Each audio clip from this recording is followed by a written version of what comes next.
Bonjour à tous, bienvenue dans cette partie 1 du tapis d'éveil. Il s'agit d'un tapis d'éveil évolutif prévu pour faire 1,20 m par 1,20 m. Il va pouvoir changer d'apparence simplement en bougeant les 8 coussins qui le constituent comme vous pouvez le voir sur cette image. Grâce à ces premières parties, vous allez pouvoir faire vos 8 coussins avec les petits jouets. Je travaille pour ce tuto avec Amour de Coton. Je vous mettrai son site internet dans la description. Voilà le panneau que vous allez recevoir. Il va falloir le conserver uniquement un carré. Je vais donc enlever 2 morceaux en bas et en haut afin que mon motif soit bien centré. Sur le haut, je vais avoir une chute de 8 cm,8 et sur le bas, une chute de 12 cm à peu près. Mais en fonction de votre motif, vous n'aurez pas la même taille de chute que moi. Nous allons bien sûr réutiliser les chutes, il n'est pas question de gâcher ce joli tissu. Je vais commencer par recouper dans ma chute de 9 cm,8 deux bandes de 4 cm.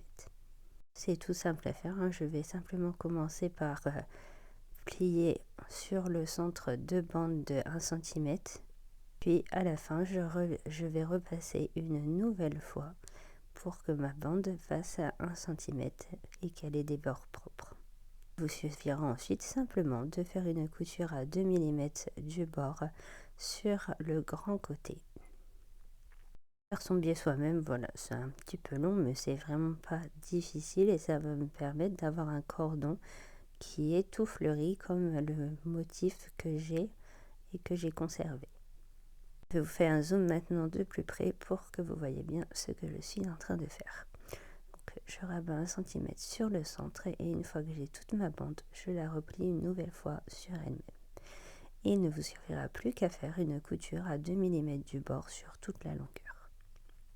Vous ferez la même chose 2 fois. Voilà le résultat obtenu. J'ai mes 2 morceaux de biais. Maintenant, avec la seconde chute, nous allons faire une étoile et un petit lapin afin de faire des jouets d'éveil. Simplement plier ma chute en deux et je retrace le contour de l'étoile soigneusement après l'avoir bien découpé. Et je vais laisser une toute petite ouverture sur un des côtés. Je vais ensuite coudre soigneusement tout le tour à la machine à coudre.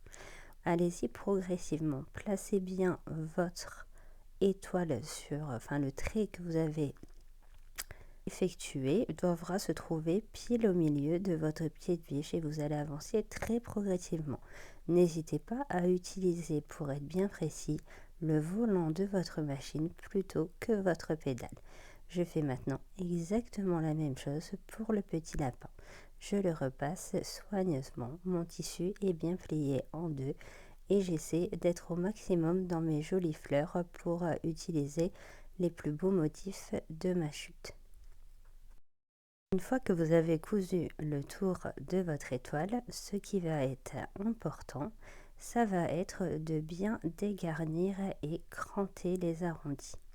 Vous allez commencer pour chaque brin d'étoile à faire une couture, un cran jusqu'à la couture et vous ferez pareil sur les 5 côtés de l'étoile. C'est très important pour que votre étoile ne plie pas. Et ensuite, si vous avez un ciseau cranteur, vous allez comme ça réduire vos marges sur tout le tour. Ou sinon, vous allez réduire vos marges avec votre ciseau et ensuite faire des petits crans jusqu'à la couture. Essayez au niveau de l'ouverture de conserver une zone plate et continuez ensuite. Voilà le résultat obtenu, on n'a plus qu'à retourner sur la toute petite ouverture. J'ai fait une toute petite ouverture car j'ai fait en sorte que ce soit sur une ligne plate. Si vous faites l'ouverture au niveau de l'arrondi, vous n'aurez pas 5 brins d'étoiles qui seront jolis et bien retournés. Voilà, c'est tout petit, c'est un peu embêtant mais tout à fait faisable. Il vous suffit d'utiliser par exemple un pic à brochette et vous allez utiliser l'embout rond de celui-ci. Une fois que vous avez réussi à retourner votre étoile, faites bien en sorte de faire ressortir correctement tous les arrondis pour avoir une jolie étoile. Nous allons ensuite pouvoir passer au lapin. Nous allons répéter les mêmes étapes et je vais surtout vous montrer comment bien faire vos finitions afin que lorsque vous retournez, ce soit joli et bien fait. Je ne vous montre pas spécialement les coutures à cette étape, vous allez juste suivre progressivement avec votre pied tous les arrondis et votre tracé. Ce n'est pas compliqué à faire, c'est juste un peu long. Donc ici surtout on fait un cran au bas de la tête, sur le haut de la tête et on va faire 2 crans jusqu'à la couture sur les 2 côtés des oreilles et tout autour de la tête. C'est ce qui va faire que tout va bien ressortir. On coupe droit au niveau de la petite ouverture, elle ne fait pas grand chose, hein. Vous allez laisser une ouverture d'à peine 2 cm. Et ensuite, comme tout à l'heure, vous crantez tous les arrondis. Si vous n'avez pas de ciseaux cranteurs, réduisez vos marges de moitié et faites des petits crans partout jusqu'à la couture, autant que moi j'ai de pointe avec mon ciseau cranteur. Ça vous permettra d'avoir un joli petit lapin. Le plus important, c'est vraiment les crans juste ici au niveau des oreilles. C'est parti. Comme tout à l'heure, je retourne, c'est un peu petit, donc j'utilise une nouvelle fois ma baguette. Vous allez pousser délicatement d'un côté puis de l'autre. Le but n'est pas de percer votre tissu. Allez-y progressivement. Faites ressortir le corps, puis tranquillement les 2 oreilles. Je vous le montre en avance rapide forcément car c'est un peu long et ce n'est pas le plus important du tutu. L'important c'est de voir ce que je fais et où je fais bien ressortir les pointes. Une fois que vous avez fini de retourner votre étoile et votre lapin, 2 options s'offrent à vous. Soit vous pouvez faire avec le reste de vos chutes des petits flocons et bourrer votre étoile de petits flocons. Pareil pour votre lapin. Ou encore, si vous avez acheté des petits poètes-poètes, vous pouvez les glisser à l'intérieur. Donc soit vous réduisez en tout petits morceaux vos chutes et vous bourrez. Moi, j'ai choisi d'utiliser du riz afin de faire un jouet sensoriel. Sachez que le riz ne change absolument pas de consistance lorsqu'il est dans l'eau froide. Il va simplement perdre son amidon, il n'y a aucun problème, ce n'est pas nocif pour les enfants. Vous pouvez donc tout à fait ensuite laver ces 2 accessoires qui seront détachables en machine, mais avec votre programme à froid. Et ensuite, vous allez faire en sorte de laisser 1 cm sans qu'il y ait de riz à l'intérieur. Vous voyez là, dans ce brin d'étoile, il n'y a pratiquement pas de riz. Ensuite, je vais glisser comme ceci le ruban, donc le biais que nous venons de créer. Je l'enfonce d'au moins 5 cm. Puis je vais faire en sorte de refermer mon ouverture sur le ruban et je vais faire beaucoup d'allers-retours. Vraiment au moins entre 5 et 10, j'en fais un maximum pour que ce soit très solide car le bébé va le manipuler énormément. Ensuite, pour chaque grande bande, vous allez redécouper 2 morceaux de 20 cm. Et ensuite, sur le bout où vous avez accroché l'étoile et le lapin, vous allez découdre quelques points afin d'avoir un bord propre sur le dessus. Je vais découdre sur 2 cm afin de rabattre 1 cm vers l'intérieur pour avoir un bord propre. Je vous le montre lentement pour que vous compreniez bien cette étape. Et ensuite, il vous suffira simplement de reprendre votre couture à 2 mm et de coudre également le tout petit côté. N'hésitez pas quand vous cousez quelque chose de très petit comme cela. Donc là, vous voyez, c'est cette étape. Je rentre 1 cm à l'intérieur et je vais utiliser mon coupe-fil pour bien faire rentrer les plis vers l'intérieur afin que le tissu soit vraiment parfaitement rentré pour qu'il ne dépasse pas. Vous voyez là, il dépasse un tout petit peu. Je vais donc m'aider de la pointe de mon coupe-fil pour le rentrer parfaitement à l'intérieur. Ce qui est juste un peu compliqué pour cette toute petite couture, c'est que ça a tendance à coincer vu que c'est tout petit.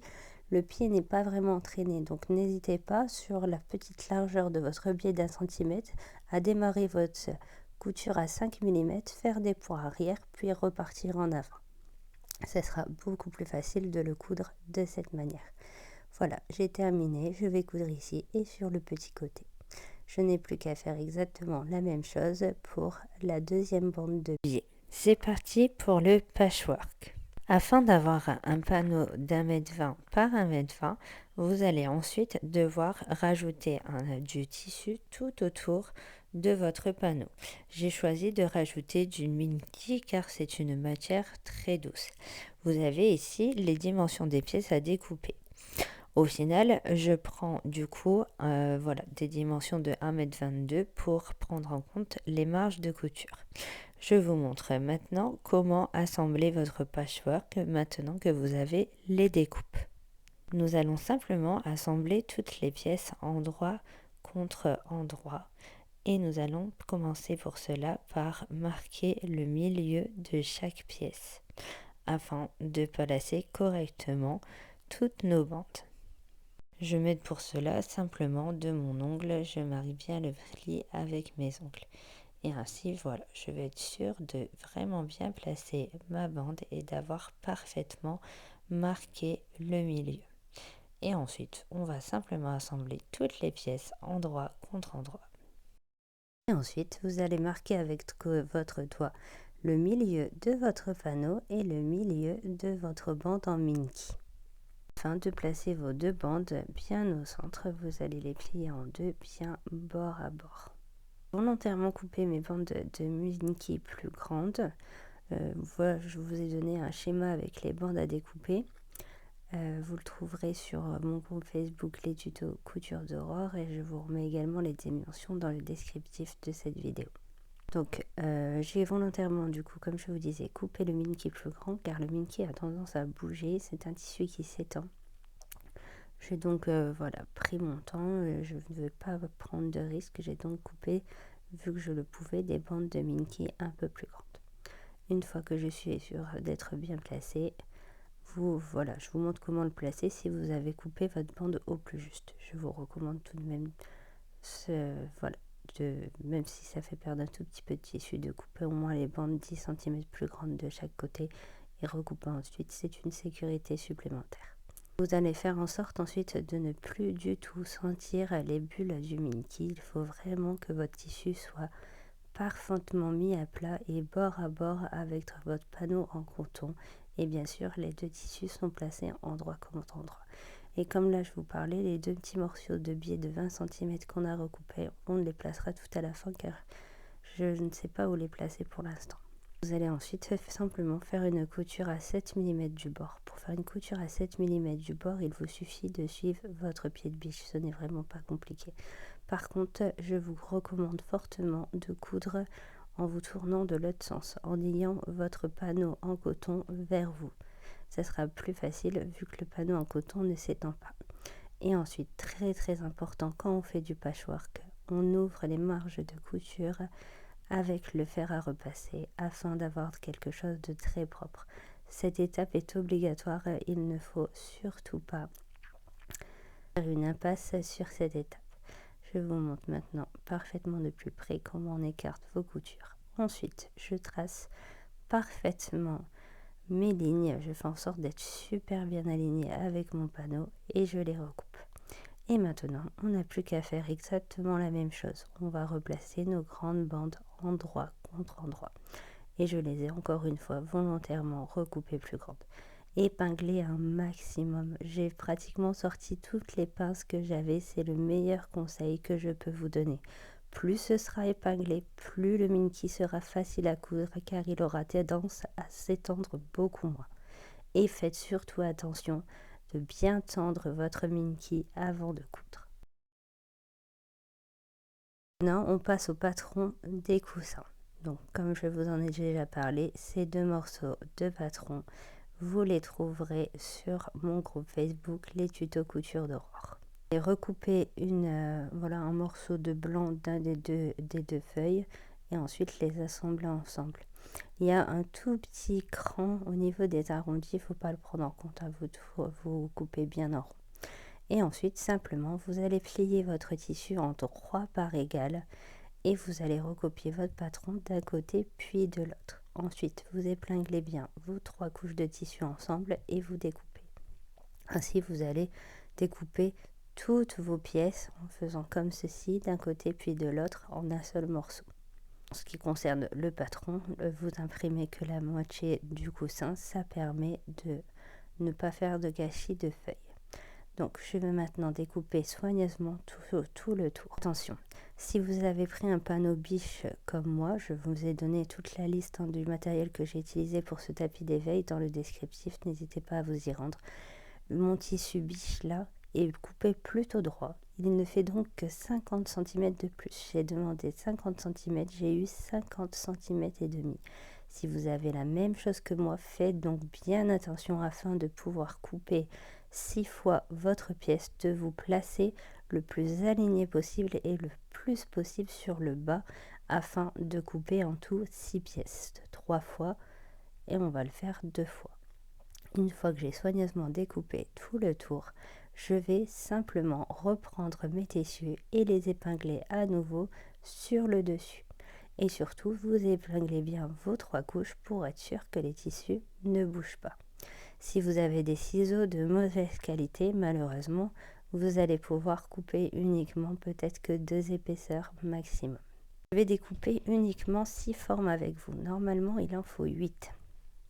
Il va donc vous falloir couper 2 pièces supplémentaires pour avoir les pièces de votre coussin dans votre tissu à motif. Ensuite, soit vous choisissez de redécouper ces pièces 8 fois encore dans le tissu à motif, soit vous optez pour une couleur différente. Moi, je vais recouper mes pièces dans de la double gaze de coton pour avoir de contraste entre mes pièces. Donc là, c'est parti, vous n'avez plus qu'à recouper le reste de vos pièces. Et donc maintenant, comme je vous l'ai dit, répétez exactement la même chose avec mon tissu double gaze.